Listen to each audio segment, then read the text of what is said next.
durante muchos años, y según consta en las actas del muy antiguo convento de la Concepción, que hoy se localizaría en la esquina de Santa María la Redonda y Belisario Domínguez, las monjas enclaustradas en tan lóbrega institución vinieron sufriendo la presencia de una blanca y espantable figura que, en su hábito de monja de esa orden, veían colgada de uno de los arbolitos de durazno que en ese entonces existían. Cada vez que alguna de las novicias o profesas tenían que salir a alguna misión nocturna y cruzaban el patio y jardines de las celdas interiores, no resistían la tentación de mirarse en las cristalinas aguas de la fuente que en el centro había, y entonces ocurría aquello. Tras ellas, balanceándose al soplo ligero de la brisa nocturna, veían a aquella novicia pendiente de una soga, con sus ojos salidos de las órbitas y con su lengua como un palmo fuera de los labios retorcidos y resecos, sus manos juntas y sus pies con las puntas de las chinelas apuntando hacia abajo.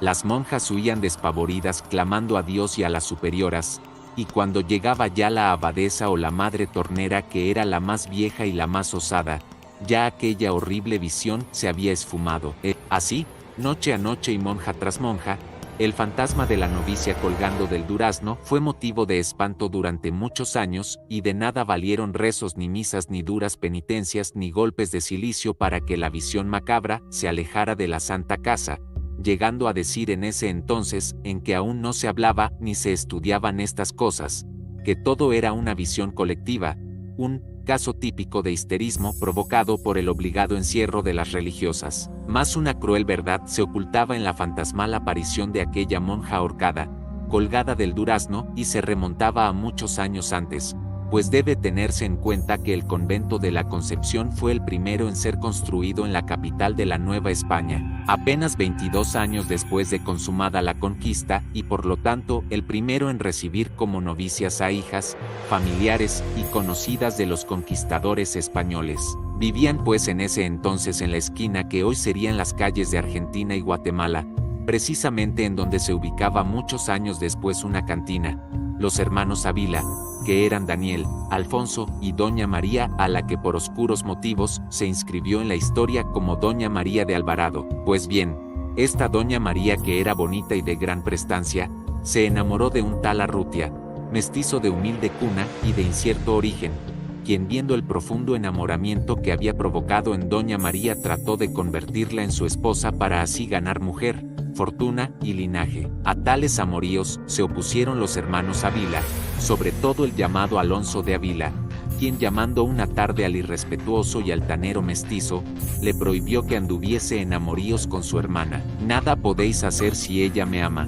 dijo cínicamente el tal Arrutia, «pues el corazón de vuestra hermana hace tiempo es mío, podéis oponeros cuanto queráis, que nada lograréis». Molesto, don Alonso de Ávila se fue a su casa de la esquina antes dicha, y que siglos después se llamara del Reloj y Escalerillas respectivamente, y habló con su hermano Daniel, a quien le contó lo sucedido. Daniel pensó en matar en un duelo al bellaco que se enfrentaba a ellos, pero don Alonso, pensando mejor las cosas, dijo que el tal sujeto era un mestizo despreciable, que no podría medirse a espada contra ninguno de los dos, y que mejor sería que le dieran un escarmiento. Pensando mejor las cosas, decidieron reunir un buen monto de dinero, y se lo ofrecieron al mestizo para que se largara para siempre de la capital de la Nueva España, pues con los dineros ofrecidos podría instalarse en otro sitio y poner un negocio lucrativo. Cuéntase que el mestizo aceptó, y sin decir adiós a la mujer que había llegado a amarlo tan intensamente, se fue a Veracruz y de allí a otros lugares,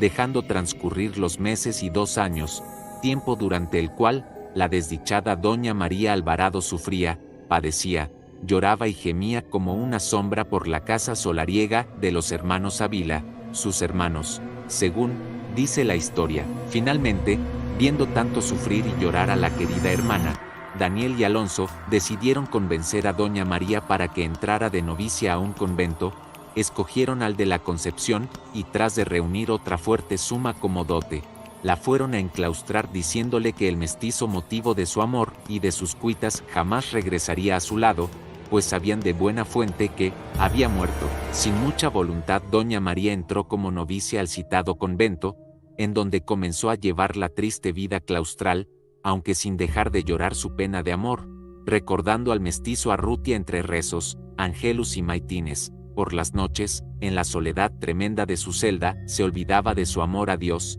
de su fe y de todo, y solo pensaba en aquel mestizo que la había sorbido hasta los tuétanos y sembrado de deseos su corazón. Al fin, una noche, no pudiendo resistir más esa pasión que era mucho más fuerte que su fe, que opacaba del todo a su religión, decidió matarse ante el silencio del amado de cuyo regreso llegó a saber, pues el mestizo había vuelto a pedir más dinero a los hermanos Ávila. Cogió un cordón y lo trenzó con otro para hacerlo más fuerte. A pesar de que su cuerpo a causa de la pasión y los ayunos se había hecho frágil y pálido, se hincó ante el crucificado, a quien pidió perdón por no poder llegar a desposarse al profesar y se fue a la huerta del convento y a la fuente. Ató la cuerda a una de las ramas del durazno y volvió a rezar, pidiendo perdón a Dios por lo que iba a hacer, y al amado mestizo por abandonarlo en este mundo. Se lanzó hacia abajo, sus pies golpearon el brocal de la fuente, y allí quedó basculando,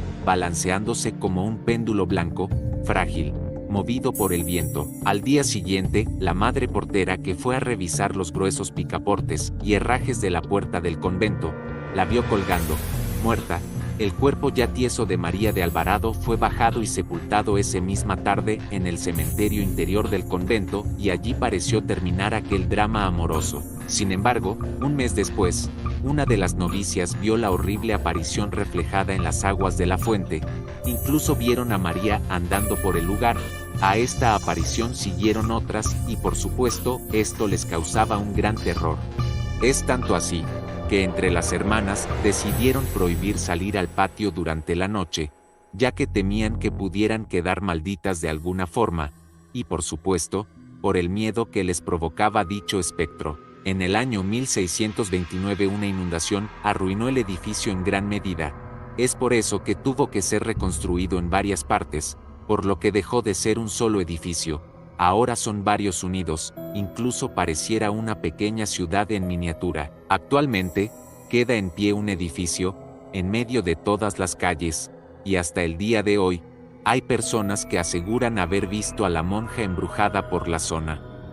Comenta qué otras historias quieres que sean contadas. Dale like, suscríbete y activa la campanita de notificaciones para que te enteres cuando se suba un nuevo video.